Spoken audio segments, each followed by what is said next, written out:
are we? Have we loved our neighbor?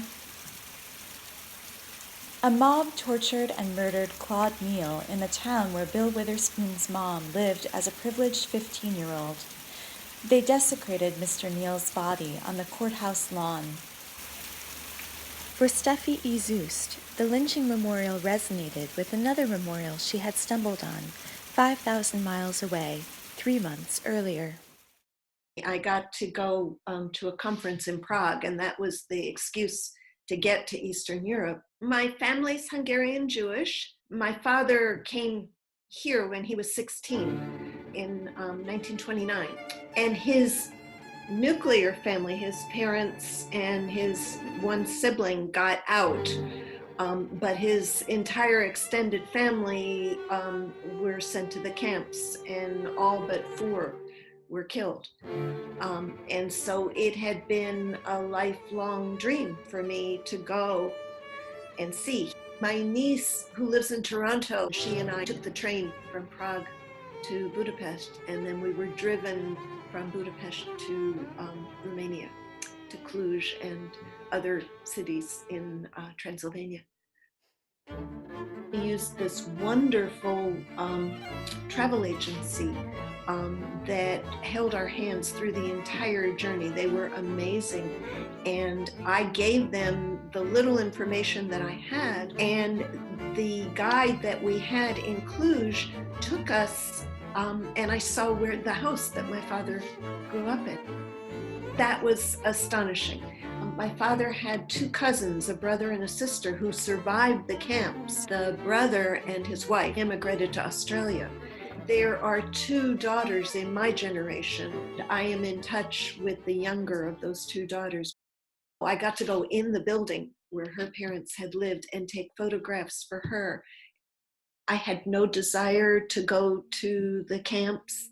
This is sort of hard to confess, because people will think this is really crazy, that people in my generation, born shortly after World War II ended, I feel like I was there. I feel like I died in the Holocaust, and that many of us did and came back.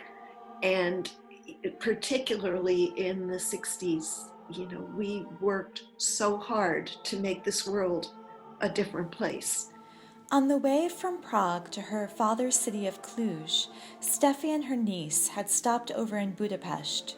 One morning, she went with a guide to visit one of the most beautifully soaring houses of worship in Europe, the Doheny Street Synagogue. Then she stumbled on the memorial that moved her so deeply.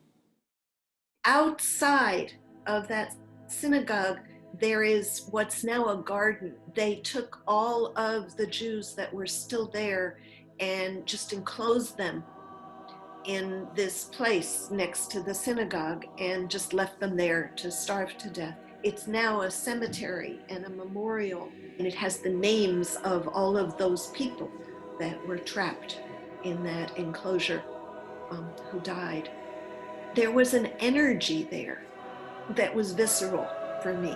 The negative space for the tablets of the 10 Commandments, that it would still exist, but be negated in that way, to be hollowed out. The movement of the leaves, that I guess that's resilience, that it's not static, there's moving energy, and it will endure. I suggested that Bill ask Steffi, can a place that was desecrated be made whole again through the creation of a memorial? Yes, yes, yes. I mean, we're sitting here in Georgia, Bill, on this land that has so much history of desecration of holy places. Yeah, there is a woman named Susan Nyman. She grew up in Atlanta, but she now lives in Berlin. She lived in Israel for a while. She taught at Yale. She also spent a year in Mississippi. Her book is called Learning from the Germans. It's a contrast between how the Germans have dealt with the Holocaust and how Americans have dealt with slavery. And we fall very short in contrast. So what they have all over Germany is they're called stumbling blocks, and they are rising stone in the sidewalks and the streets where Jews were taken to the camp. So this again is the idea of we are going to be constantly confronted with our history. People, humankind, and not so kind always. We all have Hitler inside of us. We really do. We all have that capacity to do wonderful things, and we have that capacity to do evil.